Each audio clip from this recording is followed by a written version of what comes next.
Buenas tardes, tengan todos ustedes. Nuevamente agradeciendo al comité organizador por la invitación y para que este día podamos platicar sobre un tema importante que es el RECIST 1.1 y que bueno, nos va a servir en el área oncológica para poder dar una estadificación estándar que podamos manejar, ya sea médicos radiólogos, médicos especialistas. Y entonces, bueno, pues vamos a empezar con este tema tan importante. Un poquito nada más de lo que hacemos en el hospital, participando también en diferentes ponencias como en esta con ustedes. Trabajamos en el Hospital de Oncología del Seguro Social y pues bueno, vamos a empezar. Como les decía, nuestro tema de hoy es RECIST 1.1.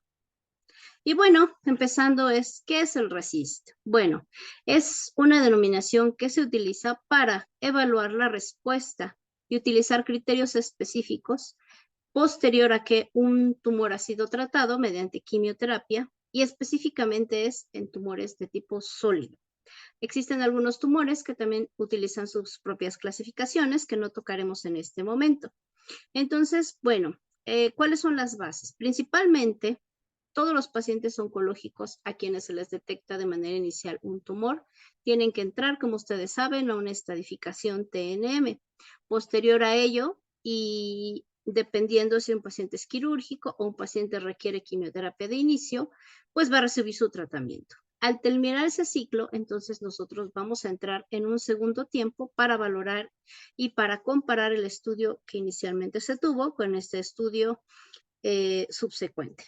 Y entonces, ¿qué vamos a hacer nosotros? Pues primero tenemos que saber si este paciente se mantiene estable, es decir, no existe ningún cambio posterior al tratamiento o, en el mejor de los casos, que exista una reducción del volumen tumoral o de las lesiones que probablemente ya estén dentro de los diferentes órganos.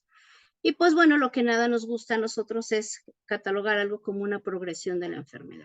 Para esto debemos de saber que tenemos que cumplir el tiempo específico de los primeros ciclos de tratamiento, los cuales dependiendo del tumor primario pueden ser entre 4 y 8 semanas. Y entonces, hasta el término de esos ciclos, nosotros vamos a hacer esta valoración. Por lo tanto, todos los pacientes pues tienen que pasar por un tratamiento que está indicado. ¿Qué nos dice la historia? Pues en 1981 prácticamente la OMS empezó a determinar como carga tumoral a todo volumen, a todo crecimiento, al desarrollo de lesiones secundarias en todo el cuerpo. Se denominaba en ese momento solo como carga tumoral. Para el año 2000 se denomina como RECIST 1 y entonces ya empiezan a utilizarse criterios de medición específicos para las lesiones, siendo, por ejemplo, en algunos órganos. En ese momento no existía un número específico de lesiones, ahora ya existe. Y fue hasta 2009 donde se publica el RECIST 1.1. Y bueno, este es como decíamos, es para saber de manera global o de manera pues un tanto estandarizada cómo van respondiendo estos tumores y de esta manera saber si el tratamiento que está recibiendo es el adecuado, si puede continuar con él, si se tiene que ir a una segunda línea de tratamiento. Entonces, pues es bastante importante hacer esta evaluación. El objetivo, pues como vuelvo a repetir, es la medición específica de tumores sólidos en un estudio basal. Después que sea objetivo, que sean señalizadas las lesiones en los diferentes órganos que están afectados, posterior a ello hacer un comparativo con el estudio actual y valorar una respuesta que sea objetiva al tratamiento que se ha utilizado, y lo más importante es que sea reproducible, que aunque no sea un solo médico o un mismo médico el que valore los estudios, subsecuentemente se haga de manera objetiva. Y bueno, pues ¿cómo vamos a hacer esta evaluación? Bueno, lo que se pide es realizar una comparativa del estudio basal y del estudio subsecuente con un mismo método de estudio. El estudio o el método de estudio más empleado es la tomografía computada, porque como todos saben, pues está disponible en todos los hospitales, es pues de fácil acceso, es de un costo moderado y entonces prácticamente todos los pacientes van a entrar a un estudio de tomografía inicial. para, pues, primero hacer la estadificación, luego seleccionar las lesiones en el estudio basal y después compararlas con los estudios de seguimiento. Es decir, pues puede ser un estudio de tomografía que se hizo en fase contrastada, el subsecuente tiene que ser en fase contrastada. La resonancia magnética también es un método que podemos utilizar, sin embargo, al ser con segmentos cortos, pues no nos sirve del todo para hacer una estadificación. La placa simple, ¿cómo entra la placa simple? Bueno, se dice que la placa simple puede ser utilizada para realizar RECIST únicamente en lesiones que excedan un tamaño de 2 centímetros. Entonces, como ven, pues tomografía computada. El ultrasonido y la endoscopía no se recomiendan para realizar esta evaluación, puesto que son operadores dependientes. Y en la actualidad, aunado a las lesiones que nosotros vamos a definir como lesiones blanco, aparecen los marcadores tumorales, que son útiles también para el pronóstico de diferentes tipos de tumores. Uno de esos son los tumores testiculares de origen germinal principalmente. Y pues como en todo, la histopatología es quien juega un papel importante, puesto que al conocer el tumor primario y su comportamiento, pues nosotros vamos a conocer cómo se va diseminando, cómo se va comportando y cuáles pueden ser lesiones que progresan o lesiones que incluso estén respondiendo a un tratamiento a pesar de que aumenten su tamaño. Ahora, ¿qué vamos a hacer? ¿Cómo lo vamos a aplicar? Como les dije, necesitamos un estudio basal, saber si es elegible, saber si cumple los criterios, que sea un estudio contrastado, que incluya de preferencia la región de tórax, abdomen y pelvis, que los cortes pues sean los adecuados, que tengamos incluso una ventana de pulmón para poder delimitar de forma adecuada las lesiones pulmonares y posterior a ello nosotros vamos a marcar las lesiones. Esto es importante, marcar en nuestro reporte las lesiones que nosotros estamos evaluando y que estamos determinando como las lesiones blanco. Y aquí viene bueno, empezamos a definir qué es una lesión blanco, qué es una lesión no blanco o una lesión diana, también se les denomina así. Y que no debemos de confundir con actividad tumoral, puesto que la actividad tumoral se puede manifestar de diferentes formas, con lesiones que podamos medir y con otras que no podemos medir. Pero las que sí podemos medir, que son fácilmente reproducibles y seguidas en los estudios subsecuentes, tenemos que realizar una medición de su diámetro largo. También tenemos que identificar, como les dije, las lesiones que no son medibles y reportar. Y en el estudio de seguimiento, pues tenemos también que hacer el filtro de saber si este estudio es comparable y es compatible con el estudio que tenemos de manera inicial. Se vuelven a buscar las lesiones que ya se habían definido como lesiones blanco, lesiones a seguir, se vuelve a medir su diámetro largo independientemente de cómo se modifique posterior al tratamiento. Aquí viene otra regla clara. Todas las mediciones de las lesiones deben de hacerse en un corte axial, no en reconstrucciones coronales y no en reconstrucciones sagitales. Y bueno, pues comparamos con el previo y reportamos, por supuesto. Ahora, vamos a ver cuáles son lesiones medibles o lesiones diana. Son todas esas lesiones que pueden ser, bueno, más bien que son sólidas y que tengan en su eje mayor más de 10 milímetros. ¿Puede haber lesiones más pequeñitas? Sí, se tienen que reportar, claro que sí, pero solamente las que sean más de 10 son las que vamos a poder tomar como lesiones medibles. Como pueden ver, esta es una lesión a nivel del parénquima pulmonar izquierdo, a nivel pues del segmento 6 en contacto con la cisura y es una lesión de aproximadamente 15 milímetros, rodeada completamente de parénquima. Y bueno, es una lesión que podemos nosotros medir de forma clara con un eje mayor, posiblemente antero-posterior. En placa simple, como dije, deben de cumplir el criterio de medir más de 2 centímetros. Sin embargo, pues todas las lesiones que encontremos en placa simple van a pasar un estudio de tomografía y lo ideal es tomar como estudio basal un estudio de tomografía. En cuanto a los ganglios, es importante también que tomemos en cuenta ciertas características.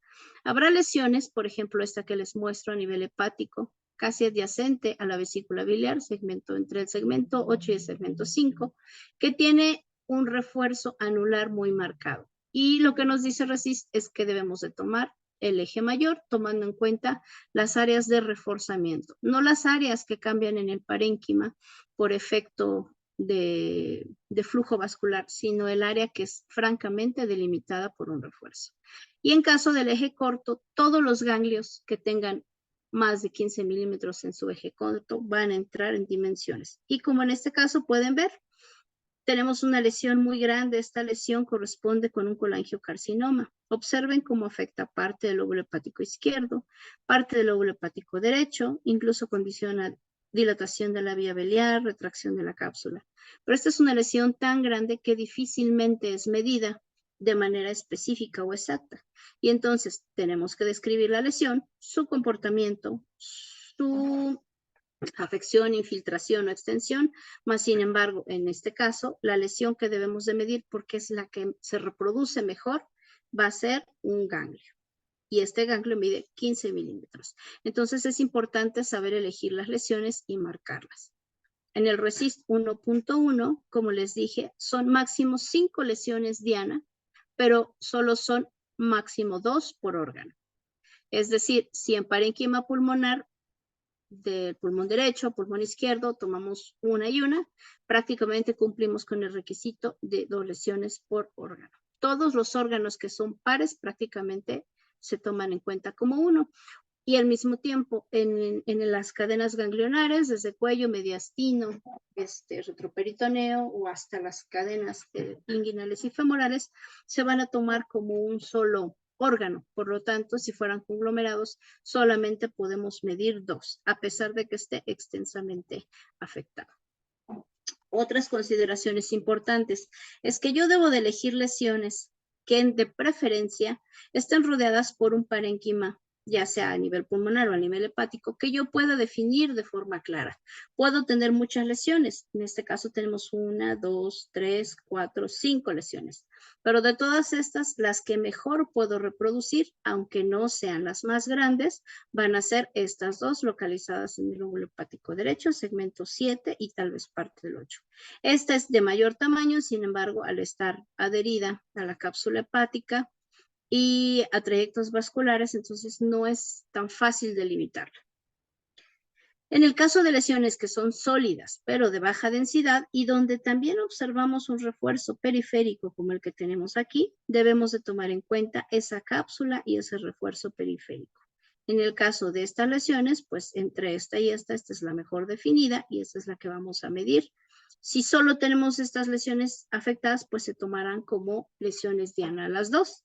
Pero si no y tenemos más lesiones, pues la de mejor representación. Por ejemplo, en cuanto a los ganglios linfáticos, ¿qué sucede? Podemos tener una afección por diseminación regional, por diseminación metastásica de diferentes primarios, como es el caso de una paciente. Como pueden ver, esta es una lesión anexial izquierda, sólida, heterogénea, con áreas de necrosis. Es un tumor anexial de comportamiento maligno que tiene ya diseminación ganglionar. Observen las cadenas ilíacas externas. Y en el caso de los ganglios, aunque yo tenga un eje anteroposterior mayor, siempre el que voy a medir va a ser el eje corto. Y en las lesiones, el eje largo. Son consideraciones que no se nos deben de olvidar. Este es un conglomerado a nivel retroperitoneal y vean cómo el mayor eje pudiera denominarse el eje transverso, pero al ser conglomerado ganglionar, nuestro eje a medir, a definir y a seguir va a ser el eje anteroposterior. Por supuesto que los que entran pues son todos aquellos que miden más de 15 milímetros. Tenemos también lesiones no medibles, que no porque no sean medibles no las tengo que anotar en mi descripción del estudio inicial. Por supuesto que se deben de escribir, sin embargo, no tenemos la manera de cuantificar de manera exacta. Y una de esas es, pues, la citis. En diferentes tipos de tumores como tracto digestivo, estómago, algunos tumores anexiales ováricos condicionan por implantes o por diseminación transalómica a citis. Y a veces es tal la cantidad de líquido que no podemos ver nosotros ni siquiera los implantes, pero sí la repercusión del líquido a nivel de la cavidad. Aquí tenemos, por ejemplo, en un paciente con un colapso pulmonar completo por una lesión que se identificó posterior con un estudio de broncoscopía, un cáncer pulmonar, y que condiciona un derrame pleural masivo. Y entonces, en este caso, yo no puedo medir ni la lesión inicial o lesión primaria, y tampoco puedo cuantificar de manera exacta el derrame pleural, entonces va a ser una lesión no medible. En este caso, que es un paciente con cáncer renal, vemos como tenemos una lesión metastásica, pues redonda, con un refuerzo intenso, completo, heterogéneo, pero también tenemos un refuerzo a nivel de la dura. Entonces aquí, esta es una enfermedad leptomeningia, también con una enfermedad metastásica. Y entonces, esta sí la puedo medir, este refuerzo no lo puedo medir. Este es un paciente con cáncer de tiroides con una enfermedad diseminada y entonces, a pesar de que existen incontables lesiones, no son lesiones que yo pueda medir y que no deba medir porque al parecer ninguna de estas cumple el criterio de más de 10. Están coalesciendo en los lóbulos inferiores, sin embargo, todas prácticamente es el famoso aspecto de patrón miliar que nosotros tenemos en cáncer de tiroides. Otras consideraciones que tenemos que tomar en cuenta son en las lesiones óseas. Y entonces tenemos enfermedad metastásica, por ejemplo, en este caso, con una enfermedad de tipo blástico. Entonces observen la infiltración de los cuerpos, algunos ya con cambios también a nivel de las plataformas, algunas áreas completamente infiltradas por tumor. ¿Y qué debo hacer? Pues describir completamente la infiltración tumoral blástica de casi todos los cuerpos vertebrales. Sin embargo, ninguna de estas como tal yo la puedo medir. En cuanto a las lesiones óseas de tipo lítico, solamente las voy a poder medir o tomar en cuenta como lesiones diana cuando tengan un componente sólido asociado. Si yo tengo una lesión lítica, pero no tengo componente sólido, tampoco van a entrar como lesiones diana. Y este es un ejemplo de un paciente con cáncer de riñón, con una lesión metastásica a nivel del ilíaco, y observen ustedes el refuerzo heterogéneo de predominio periférico, y lo que yo voy a medir es el componente de tejidos blandos asociado. Este es un ejemplo que les comentaba de una placa simple. Vamos a comparar, vean como aquí veo perfectamente la escápula y se alcanza a ver lesiones pulmonares. Sin embargo, del lado derecho prácticamente la escápula yo no la puedo ver.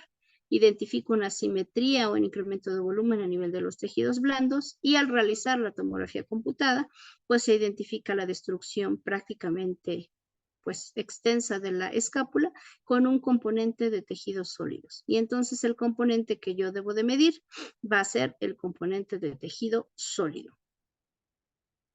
Cuando tengo yo lesiones de componente quístico, también es importante tener ciertas consideraciones, porque pudiese ser que nosotros vemos pues este nódulo de baja densidad sin mayor repercusión y que nosotros pudiésemos darlo solamente como un quiste, pero al no tomar en cuenta el estudio basal. Siempre es importante saber si el paciente ya inició tratamiento o apenas va a iniciar tratamiento. Entonces, como en este caso, quiero que vean, este es un paciente con una lesión, con un cáncer de colon, con múltiples lesiones a nivel hepático, que son sólidas, heterogéneas, de predominio hipodenso. Y posterior al tratamiento, prácticamente estas ya no se observan y la única que se observa es la que está a nivel del segmento pues 7. Y la pudiéramos pasar como lesión quística, aunque no sea quística. Entonces hay que analizar bien. Cuando no sepamos de manera específica si es quística o de baja densidad, lo ideal es realizar un estudio trifásico y por supuesto un seguimiento de las lesiones. En este caso del tubo digestivo, como les decía, tenemos que hacer consideraciones. Se dice que en el engrosamiento de la pared, desde esófago, estómago, intestino delgado, colon o recto, no va a ser denominado como una lesión diana. ¿Se debe de referir? Sí, por supuesto, pero no vamos a basar nuestro grosor en el seguimiento. ¿Por qué? Bueno, porque muchas de estas estructuras se distienden o no se distienden dependiendo si les dimos algún contraste o no, y eso puede variar en el grosor de la pared. Tampoco, como pueden ver, esto es francamente tumoral, no hay duda que es un tumor con un ganglio de 10 milímetros con pérdida de hilo y redondito. Sin embargo, tiene otro conglomerado a nivel 2R, que es paratraqueal derecho, superior, y este sería la lesión diana, que en este caso en específico nosotros vamos a describir el engrosamiento, la adenopatía, pero la que entra como lesión diana va a ser esta lesión paratraqueal. En el caso de la lesión inferior tenemos un engrosamiento irregular con obstrucción parcial de la luz a nivel del sigmoides. Vean ese engrosamiento, la grasa como incrementa su densidad, como tiene muchos nódulos rodeando, son nódulos o ganglios peritumorales. Sin embargo, este no entra en lesión diana. Estos por su tamaño menor a 1 centímetro, menor a 15 a 10 milímetros no entran, pero las lesiones hepáticas sí entran. Y entonces, en este caso, yo describo la lesión primaria con su extensión, los ganglios que yo puedo encontrar, y la lesión diana a seguir son 2 lesiones hepáticas, las que yo mejor pueda reproducir, y de preferencia en mis reportes voy a anotar una fotografía de las lesiones que yo voy a mandar a un seguimiento. Y bueno, ¿cuáles son las categorías de respuesta? Entonces, las categorías de respuesta serán: después de realizar o después de que el paciente se someta a un tratamiento, que es entre 6 a 8 semanas, vamos nosotros a categorizar. Entonces, ¿cuándo vamos a decir que es enfermedad progresiva? Pues es la más fácil, pero pues es la que no nos gusta. En cuanto a las lesiones diana, cuando el diámetro de la lesión exceda el 20% en relación a la lesión inicial, a las lesiones iniciales, a la sumatoria. ¿Puedo tener las 5 lesiones? Sí. ¿Puedo tener 2 lesiones? Sí. ¿Y puedo tener solamente una lesión? También. Y entonces sobre eso se va a sacar un porcentaje. Cuando exceda más del 20, entonces entrará como categoría de progresión, o cuando exista una sola lesión y esa sola aumente más de 5 milímetros, prácticamente entra en progresión. Cuando no tengo lesiones medibles, pero tengo franca actividad, como puede ser carcinomatosis, derrame pericárdico, derrame pleural, carcinomatosis linfaquítica, y bueno, cuando aumenten en extensión, en tamaño, en volumen, y pues por supuesto cuando aparezcan nuevas lesiones. Eso es una enfermedad progresiva. ¿Qué significa estable? Pues fácil, que no incrementa, o que incrementa un poquito, pero no alcanza el porcentaje para denominarse progresión, o disminuye poquito, pero tampoco alcanza para denominarlo como respuesta parcial. Y la lesión diana, pues puede pasar lo mismo o no tener ningún cambio, y por supuesto que no debe de haber lesiones nuevas. En cuanto a la respuesta parcial, menos de 30% para que nosotros denominemos parcial, sin cambios con las lesiones diana o algún tipo de reducción, y sin lesiones nuevas. Y la respuesta completa, que en realidad nosotros la vemos en pocos casos, algunos de esos pueden ser linfomas, leucemias o algunos tumores testiculares, son los que nosotros podemos observar a veces que tienen una respuesta completa. Sin embargo, todo esto se debe tomar con cierta reserva, puesto que las lesiones pueden disminuir, pero todavía quedar celularidad maligna que nosotros por imagen o por volumen no podemos identificar. Entonces, para dar esta categoría también tenemos que ser muy cuidadosos. Por supuesto que las lesiones deben desaparecer, ya sea diana o no diana, y los ganglios, cuando están crecidos, que disminuyan a menos de 10 milímetros. Otra cosa importante, yo puedo tener ganglios menores de 10 milímetros, pero son redondos, sólidos, con una extensión importante, y entonces, aunque estén menores de 10 milímetros, yo no los puedo denominar como respuesta completa.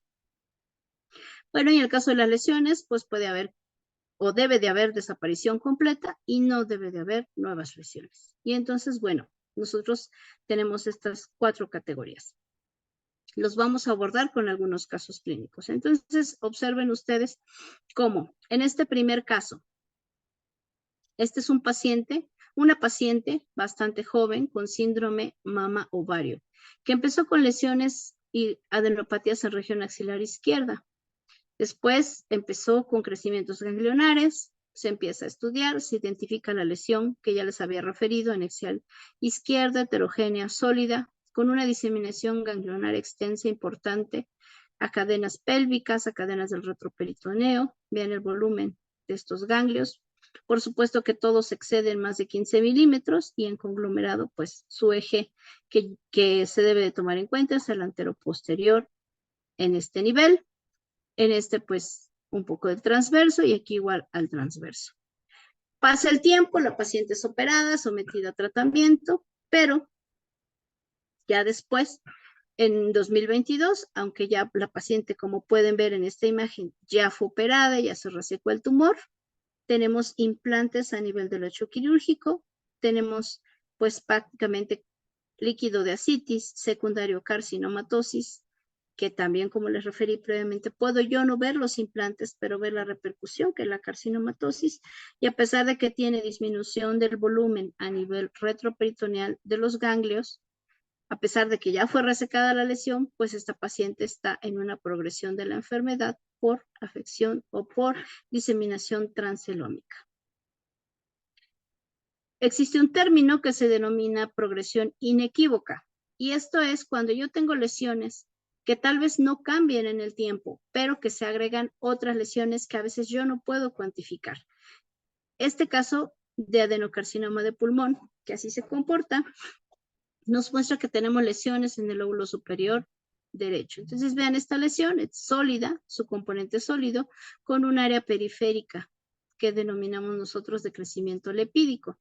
Esto es octubre del 2021. En enero del 2022, muy poco tiempo después, esa lesión que nosotros utilizamos como diana prácticamente no cambia, está del mismo tamaño.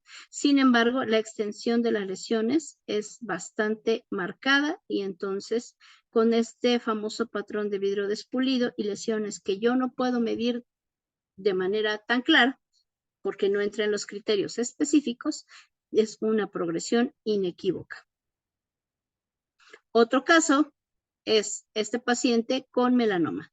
Estamos en noviembre del 2022 y solamente tenía 2 lesiones, ambas en el lóbulo superior, un segmento un poquito más superior, este un poquito más inferior al lóbulo medio, y vean como en febrero del 2023, también muy poco tiempo, entonces la diseminación es pues extensa, son lesiones incontables, incluso son no medibles porque todas están abajo de 1 centímetro, pero tiene una progresión inequívoca por incremento de las lesiones no medibles. Muy bien, otro de los casos, este es un paciente con linfoma. Vean cómo tiene gran conglomerado ganglionar rodeando los vasos del retroperitoneo. Volvemos a hacer el ejercicio. El eje que yo debo de medir, pues es el eje anteroposterior. El paciente recibe su tratamiento y en el estudio de seguimiento, por supuesto que hay una disminución importante del volumen tumoral retroperitoneal. ¿Y qué sucede? Que esta actividad tumoral tiende a fragmentarse o a separarse. ¿Y qué debemos de hacer ahí? Bueno, pues tenemos que medir específicamente los fragmentos y sumarlos. En este caso era un eje solo, en este caso la actividad se fragmenta y tomo los ejes mayores. Hago la sumatoria de 0.8 más 1.5 centímetros y entonces este paciente entra en una respuesta parcial. Fragmentada, que es parte de los comportamientos que a veces tenemos en las lesiones. Este es otro caso de un paciente con cáncer de sigmoides con múltiples lesiones hepáticas. Entonces vean cómo tenemos lóbulo hepático izquierdo, al menos 3 lesiones evidentes, lóbulo hepático derecho, pues una grande, este es pegadito a las cisuras, lóbulo hepático izquierdo, y hacia el segmento 6, una muy grande. ¿Y qué pasa posterior al tratamiento? Pues tenemos que este paciente reduce de manera importante las lesiones hepáticas. Algunas se ven incluso, como les comentaba, quísticas, donde tenemos que tener mucho cuidado. Y bueno, esta reducción tan importante en la afección metastásica, pues en la sumatoria nos da respuesta parcial. Prácticamente este paciente redujo pues en más del 50% la mayoría de las lesiones e incluso algunas de estas desaparecen. Este es otro caso con un paciente que presentó leucemia de células gigantes B. Y entonces tenemos a nivel de cuello, vean el espacio cervical posterior derecho, conglomerado sólido, bueno, no conglomerado, nódulo sólido, con pérdida de hilo graso, que mide menos de 15 milímetros, y tenemos otros pequeños a nivel contralateral. Donde tenemos mayor problema, pues es lateral a los vasos del nivel 4, lado derecho, y a nivel paratraqueal. Y entonces vean cómo tenemos incluso cierta desviación de la vía aérea. Y entonces vemos que tenemos entonces actividad ganglionar en cuello, cuello del lado derecho e inicio del mediastino y mediastino superior. Este paciente recibe tratamiento y como les dije, prácticamente estos ganglios pues ya redujeron su tamaño hasta en más del 50%. Observen el previo, observen el actual, los vasos prácticamente regresan a su morfología, quedan pequeños nódulos de tejido y a nivel paratraqueal pues queda a lo mejor 5 o 6 milímetros. Y entonces en este caso, estructuralmente o por imagen, el paciente tiene una respuesta completa. Pero bueno, otra cosa importante, nosotros hacemos pues, ¿cómo decirle?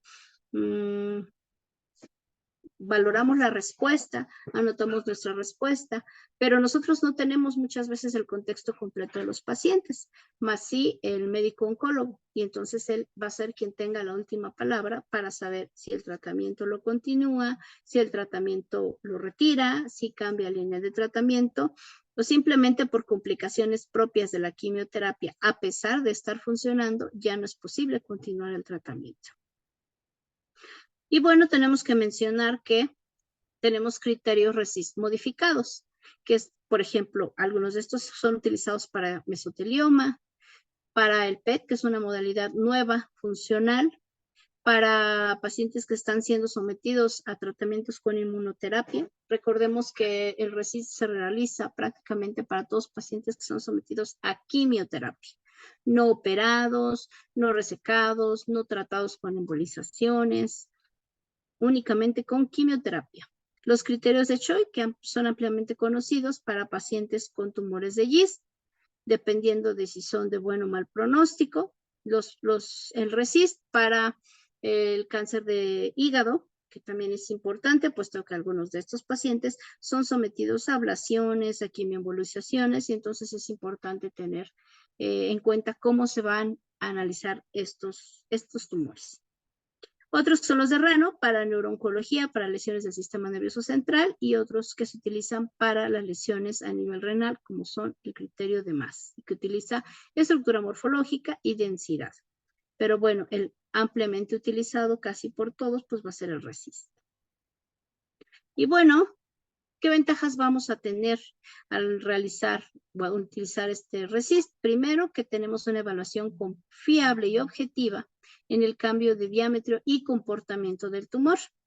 Tenemos que utilizar, obviamente, una medida métrica estandarizada y obteniendo todo esto y haciendo un análisis y un reporte adecuados, pues vamos a tener confiabilidad alta, a pesar de que seamos diferentes médicos los que estemos analizando a este paciente.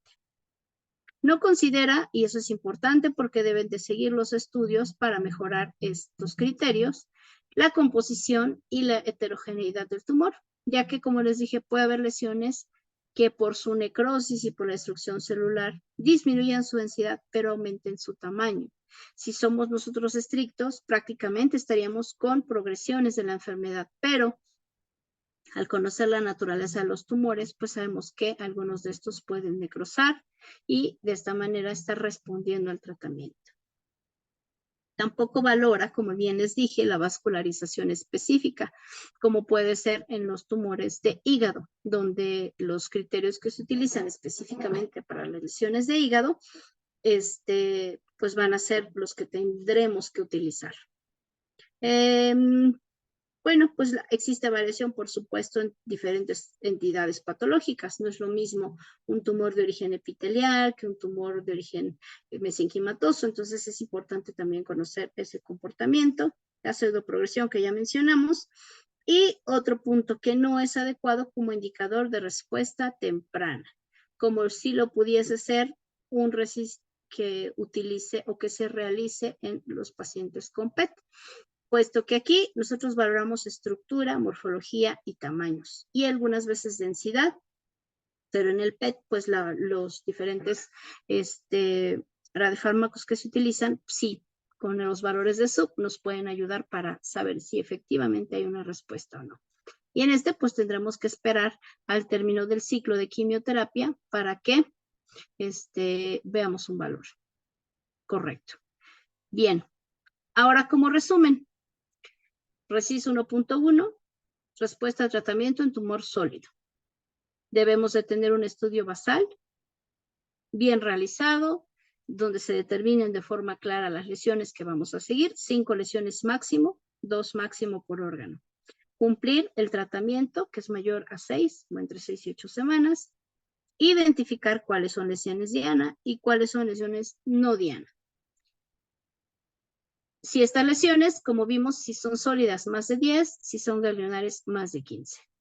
Si son lesiones no diana, pues ascitis, derrame pleural, pericárdico, enfermedad inflamatoria y las lesiones óseas que ya platicamos. Y bueno, pues haciendo esta sumatoria, nosotros vamos a categorizar como una enfermedad progresiva, estable, parcial o completa.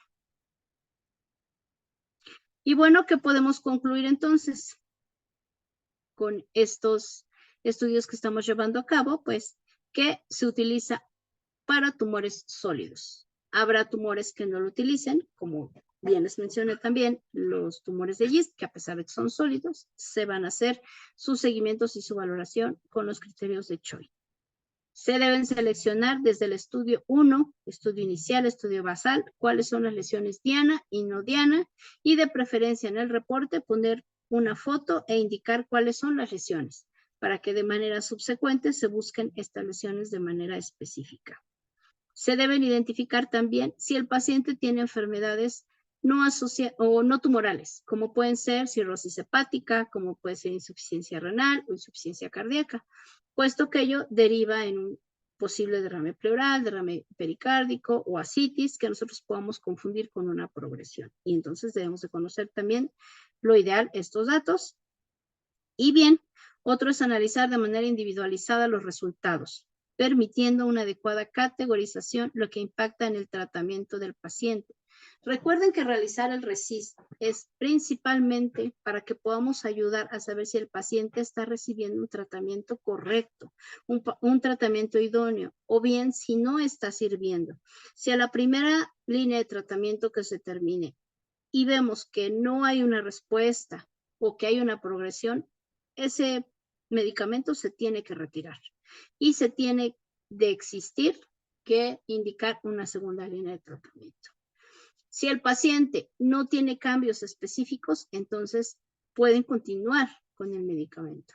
Si estos pacientes tienen una respuesta parcial, pueden continuar con el medicamento y pues de los poquitos que platicamos que llegan a tener respuesta completa, pueden continuar el tratamiento e incluso en algún momento dejar de recibirlo. Entonces, sí impacta directamente, puesto que todos los medicamentos oncológicos en su mayoría son de alto costo. Y pues todos tienen que ser tramitados también de una manera pues institucional, basados en los criterios de RECIST.